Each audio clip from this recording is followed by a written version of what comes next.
السلام علیکم۔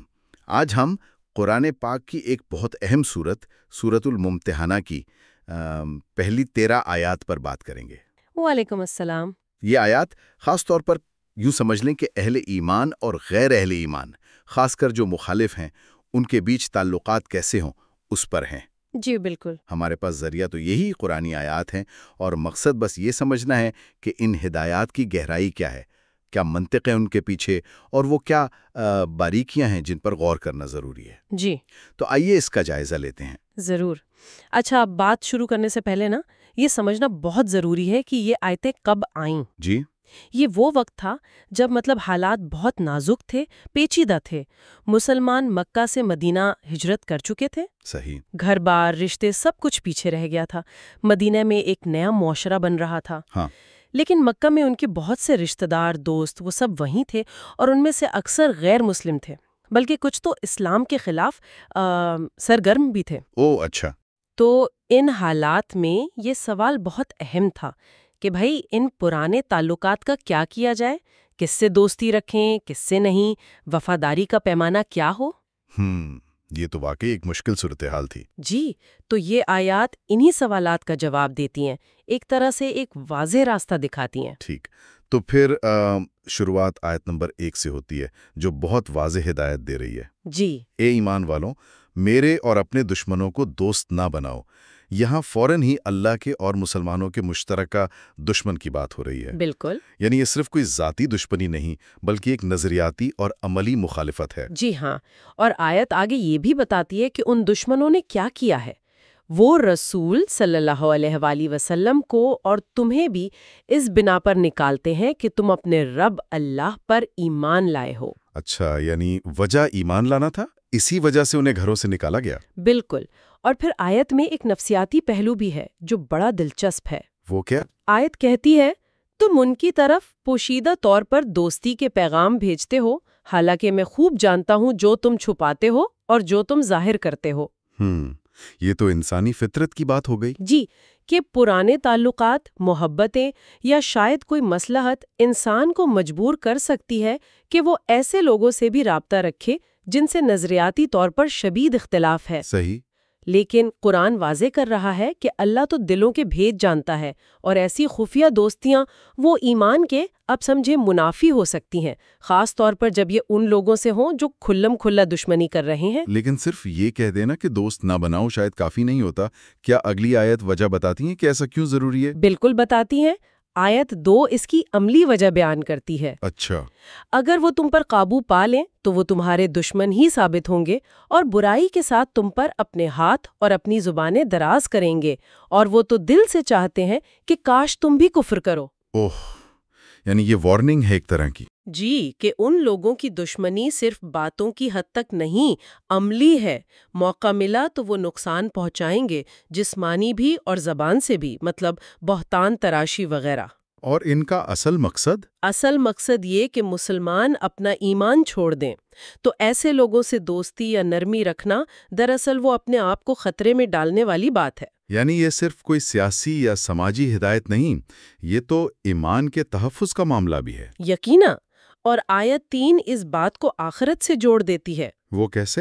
تمہارے رشتے ناتے اور نہ تمہاری اولاد قیامت کے دن تمہیں کوئی فائدہ دے سکیں گے۔ اللہ تمہارے درمیان فیصلہ فرمائے گا، اور اللہ وہ سب کچھ دیکھ رہا ہے جو تم کرتے ہو۔ یہ بہت اہم نقطہ ہے۔ جی، کہ دنیا کے تعلقات اپنی جگہ، لیکن اصل فیصلہ تو اللہ کے ہاں ہونا ہے، اور وہاں کس چیز کی بنیاد پر فیصلہ ہوگا؟ ایمان کی بنیاد پر۔ تو دوستی اور دشمنی کی بنیاد ذاتی پسند ناپسند نہیں، بلکہ اللہ کے دین سے وابستگی ہونی چاہیے۔ بالکل یہی بات ہے۔ اچھا، تو یہ ممانعات تو سمجھ آ گئی، لیکن کیا یہ ہر غیر مسلم کے لیے ہے یا اس میں کوئی تخصیص ہے؟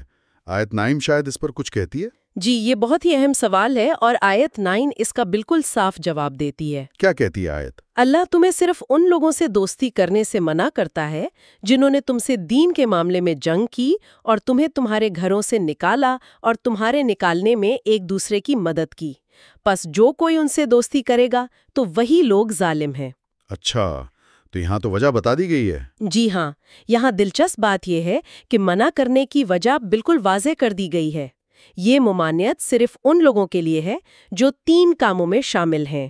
1 دین کی بنیاد پر لڑنا، ٹھیک، 2 مسلمانوں کو ان کے گھروں سے نکالنا، صحیح، اور 3 نکالنے والوں کی مدد کرنا، یعنی فعال دشمنی، ایکٹیو ہاسٹیلٹی جسے کہتے ہیں، اور ظلم و ستم۔ تو اس کا مطلب یہ ہوا کہ یہ ہر غیر مسلم کے خلاف حکم نہیں ہے؟ بالکل نہیں، یہ بات بالکل صاف ہو جاتی ہے یہاں۔ اور پھر آیت 13 بھی ہے جو کہتی ہے ان لوگوں سے دوستی نہ کرو جن پر اللہ کا غضب ہوا، جو آخرت سے مایوس ہو چکے ہیں۔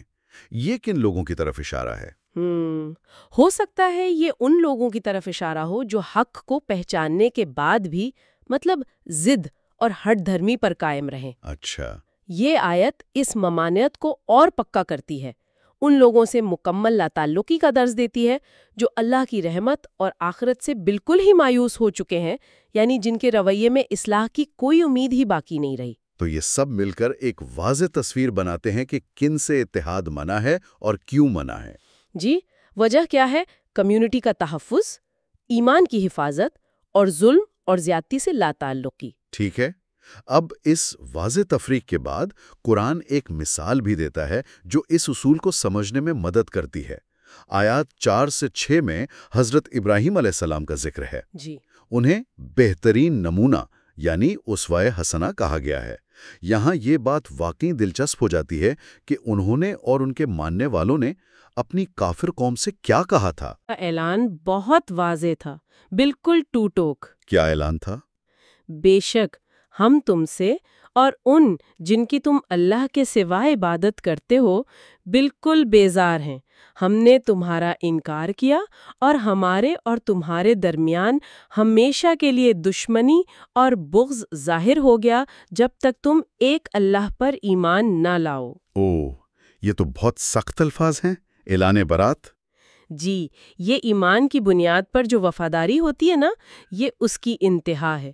کوئی شک نہیں چھوڑا کہ جب عقیدے کا بنیادی ٹکراؤ ہوگا تو وفاداری کس کے ساتھ ہوگی۔ لیکن اسی آیت میں فوراً ایک استثناء بھی ہے، سوائے ابراہیم کے اپنے باپ سے یہ کہنے کے کہ میں آپ کے لیے ضرور مغفرت طلب کروں گا، جی، اور میں اللہ کے سامنے آپ کے لیے کسی چیز کا اختیار نہیں رکھتا۔ یہ استثناء کیا ظاہر کرتا ہے؟ کیا یہ پچھلی سخت بات کو تھوڑا نرم کرتا ہے؟ نہیں، نرم نہیں کرتا، بلکہ معاملے کی جو انسانی جہت ہے نا اس کو سامنے لاتا ہے۔ اچھا، حضرت ابراہیم نے اپنے والد سے محبت تھی، شفقت تھی، اس کی وجہ سے دعا کا وعدہ تو کیا، لیکن ساتھ ہی یہ بھی بالکل واضح کر دیا کہ بھائی اللہ کے فیصلے پر وہ اثر انداز نہیں ہو سکتے۔ یہ دکھاتا ہے کہ ذاتی رشتے، خونی رشتے اپنی جگہ، لیکن اللہ کا قانون اور اصول سب سے اوپر ہے۔ اور اہم بات یہ ہے کہ قرآن نے اس دعا کے وعدے کو عمومی نمونہ نہیں کہا۔ اچھا، کس چیز کو نمونہ کہا پھر؟ ان کے واضح اعلان برات کو نمونہ کہا ہے۔ آیت 6 فوراً واضح کرتی ہے، یقیناً تمہارے لیے ان لوگوں میں بہترین نمونہ ہے، یعنی ہر اس شخص کے لیے جو اللہ اور یوم آخرت کی امید رکھتا ہو۔ تو نمونہ اصل میں ایمان پر ثابت قدم رہنا اور شرک سے بیزاری ہے۔ بالکل۔ اور آیت 5 میں حضرت ابراہیم اور ان کے ساتھیوں کی ایک دعا بھی ہے، اے ہمارے رب، ہمیں ان لوگوں کے لیے آزمائش نہ بنا جو کافر ہیں، اور ہمیں بخش دے۔ اس دعا کی کیا اہمیت اس سارے معاملے میں؟ یہ دعا بھی اس نمونے کا ایک اہم حصہ ہے۔ یہ دکھاتی ہے کہ اتنا سخت موقف لینے کے باوجود ان میں کوئی تکبر نہیں تھا۔ جی، وہ اللہ سے دعا کر رہے تھے کہ یا اللہ، کہیں ہماری وجہ سے کافروں کو یہ کہنے کا موقع نہ مل جائے کہ اگر یہ سچے ہوتے تو ان پر یہ مصیبتیں کیوں آتی، مطلب ہمیں آزمائش نہ بنا۔ اچھا، یہ مطلب ہے آزمائش نہ بننے کا۔ جی، اور وہ اللہ سے مغفرت اور حفاظت بھی مانگ رہے تھے۔ یہ اللہ پر توکل اور اپنی انسانی کمزوری کا اعتراف ہے۔ یہ مثال اس وقت کے مسلمانوں کے لیے ایک روشنی کی طرح تھی جو ایسی ہی کشمکش میں تھے کہ بھائی ایمان پر کیسے قائم رہیں اور ان مشکل تعلقات کا کیا کریں۔ تو اب تک ہم نے دیکھا کہ جو دشمنی کر رہے ہیں ان سے صاف لا تعلقی کا حکم ہے۔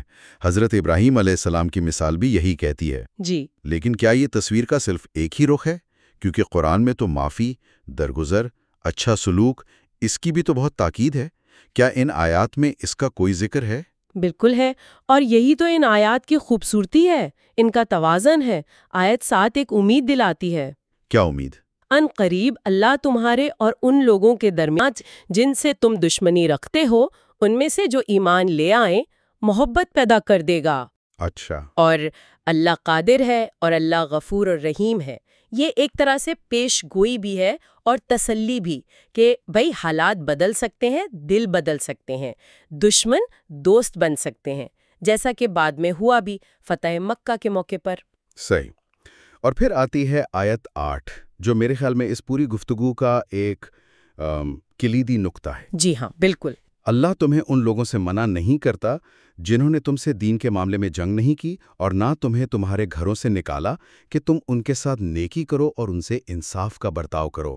بے شک اللہ انصاف کرنے والوں کو پسند کرتا ہے۔ جی یہ تو بہت ہی واضح اجازت ہے، بلکہ نیکی اور انصاف کا حکم لگ رہا ہے۔ جی ہاں، یہ آیت جو پہلے ایک سخت موقف بیان ہوا تھا نا، اس کو مکمل طور پر متوازن کرتی ہے۔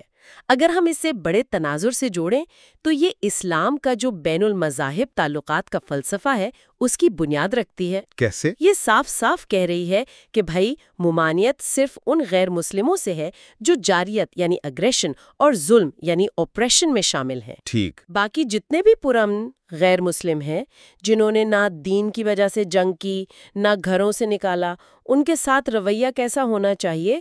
2 لفظ استعمال ہوئے، تبرہم یعنی تم ان سے نیکی کرو۔ نیکی۔ جی، بر یہ وہی لفظ ہے جو والدین کے ساتھ اچھے سلوک کے لیے آتا ہے۔ یہ صرف برداشت کرنا نہیں بلکہ بڑھ کر اچھا سلوک کرنا، احسان کرنا ہے۔ واہ۔ اور دوسرا لفظ؟ تقسطوا الیہم یعنی تم ان سے انصاف کرو۔ قسط یعنی انصاف مکمل، غیر جانبداری سے ان کے جو حقوق ہیں وہ ادا کرو۔ اور آخر میں یہ جملہ ان اللہ یحب المقسطین یعنی بے شک اللہ انصاف کرنے والوں کو پسند کرتا ہے۔ جی، یہ تو مہر لگا دیتا ہے اس بات پر۔ یعنی غیر مسلموں سے انصاف کرنا اللہ کی محبت پانے کا ذریعہ ہے۔ یہ واقعی ایک بہت طاقتور پیغام ہے۔ بلا شبہ یہ واضح کرتا ہے کہ اسلام تعلقات کی بنیاد اعمال اور رویوں پر رکھتا ہے، نہ کہ صرف عقیدے یا گروہ کی شناخت پر۔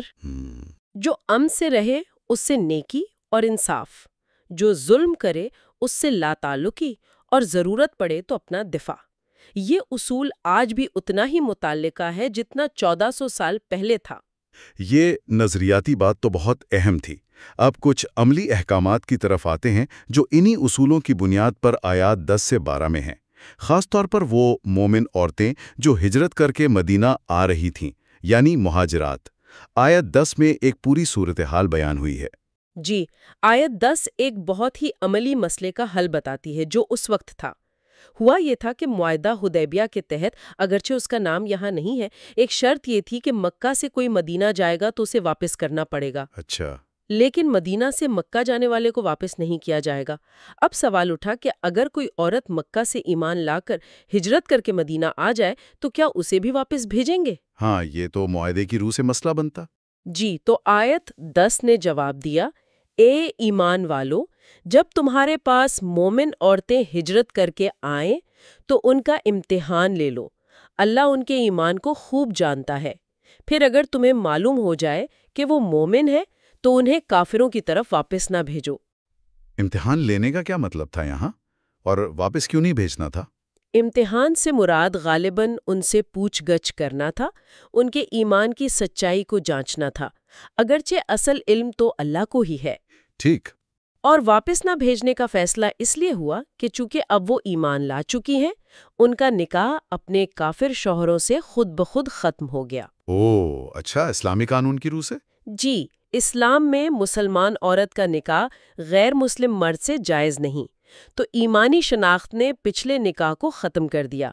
اب انہیں کافروں کے پاس واپس بھیجنا تو گویا انہیں واپس کفر کی حالت میں دھکیلنا ہوتا جس کی اجازت نہیں تھی۔ آیت میں آگے یہ بھی ہے کہ مسلمان ان عورتوں سے نکاح کر سکتے ہیں مہر دے کر۔ جی، اور یہ بھی کہ مسلمان مرد اپنی کافر بیویوں کو نکاح میں نہ رکھیں، وَلَا تُمْسِكُوا بِإِسْمِ الْكَوَافِرِ، بالکل۔ اور مہر کی واپسی کا بھی ذکر ہے۔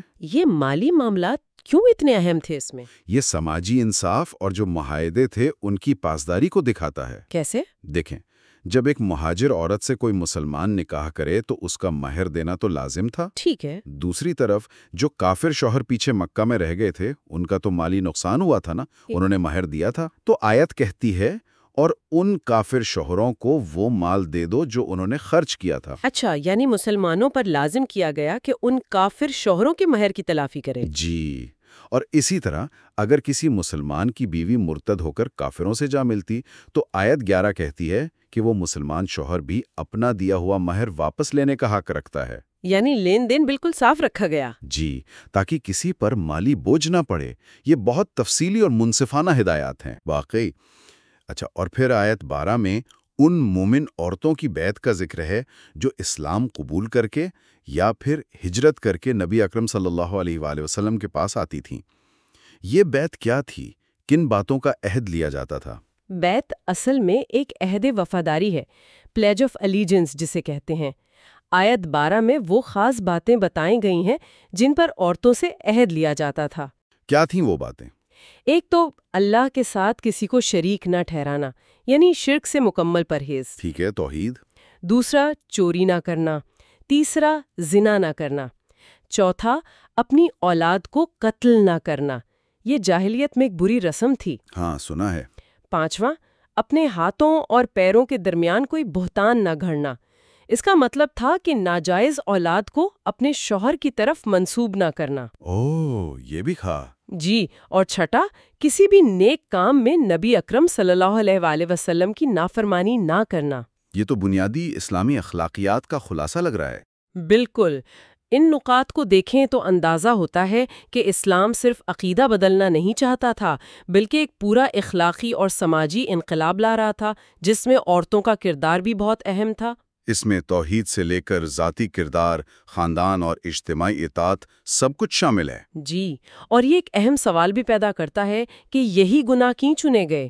چوری، زنا، بہتان، قتل اولاد۔ ہاں، یہ بات بھی ہے۔ شاید یہ اس معاشرے میں زیادہ عام مسائل تھے جن کی فوراً اصلاح کرنی تھی، اور آخر میں آیت اللہ کی مغفرت اور رحمت کے ذکر پر ختم ہوتی ہے۔ پھر آپ ان کے لیے اللہ سے مغفرت طلب کریں، بے شک اللہ بہت بخشنے والا، نہایت مہربان ہے۔ جی، یہ اشارہ ہے کہ ماضی میں جو بھی غلطیاں ہوئیں، توبہ اور اصلاح کا دروازہ ہمیشہ کھلا ہے۔ یہ پوری آیت عورتوں کے فعال کردار اور ان کی ذمہ داریوں کو بھی نمایاں کرتی ہے۔ تو اس سب کا کیا مطلب ہے؟ اگر ہم ان 13 آیات کو مجموعی طور پر دیکھیں تو ایک بہت ہی متوازن تصویر نظر آتی ہے۔ جی، ایک طرف تو ان لوگوں سے بالکل صاف لا تعلقی کا حکم ہے جو اسلام اور مسلمانوں کے خلاف کھلی دشمنی کر رہے ہیں، ظلم کر رہے ہیں۔ جی، اور اس کے لیے حضرت ابراہیم کی مثال دی کہ ایمان کی وفاداری ہر رشتے سے پہلے ہے۔ بالکل۔ دوسری طرف یہ آیات ان غیر مسلموں کے ساتھ بہت اچھے سلوک، نیکی اور انصاف کا حکم دیتی ہیں جو مسلمانوں کے ساتھ امن سے رہتے ہیں اور ظلم نہیں کرتے۔ جی ہاں، یہ فرق کرنا بہت اہم ہے۔ اور تیسرا پہلو یہ کہ یہ آیات صرف اصول نہیں بتا رہی بلکہ بہت ہی عملی مسائل جیسے ہجرت، شادیوں کا ٹوٹنا، نئے نکاح، پیسوں کا لین دین، بیعت، ان سب کا ٹھوس حل بھی دے رہی ہیں۔ بالکل درست۔ اور شاید ایک آخری بات جو ان آیات سے نکلتی ہے جس پر غور کرنا چاہیے، جی، وہ یہ ہے کہ یہ اصول کہ لوگوں اور گروہوں میں فرق ان کے اعمال کی بنیاد پر کیا جائے، یعنی دشمنی بمقابلہ عدم دشمنی، اور ہر حال میں یہاں تک کہ دشمنوں کے چھوڑے ہوئے لوگوں کے ساتھ بھی انصاف یعنی القسط کو قائم رکھا جائے۔ یہ اصول آج کی دنیا میں کتنے اہم ہیں۔ آج جہاں قوموں، مذہبوں، تہذیبوں کے بیچ تعلقات اکثر شک، شبہے، تعصب، پرانی دشمنیوں کا شکار رہتے ہیں، ہاں، یہ تو ہے۔ تو کیا یہ قرآنی اصول کہ بھئی رویے اور عمل کی بنیاد پر فیصلہ کرو، صرف شناخت کی بنیاد پر نہیں، اور انصاف کا دامن کبھی نہ چھوڑو، کیا یہ ہمیں زیادہ پرامن اور منصفانہ تعلقات بنانے میں کوئی رہنمائی دے سکتے ہیں، چاہے وہ بین الاقوامی ہو یا بین المذہب؟ یہ وہ سوال ہے جس پر ہم سب کو سوچنے کی ضرورت ہے۔ ایک بہت گہرا اور واقعی سوچنے پر مجبور کرنے والا سوال ہے۔ اسی کے ساتھ ہم آج کی اس گفتگو کو یہیں ختم کرتے ہیں۔ خدا حافظ۔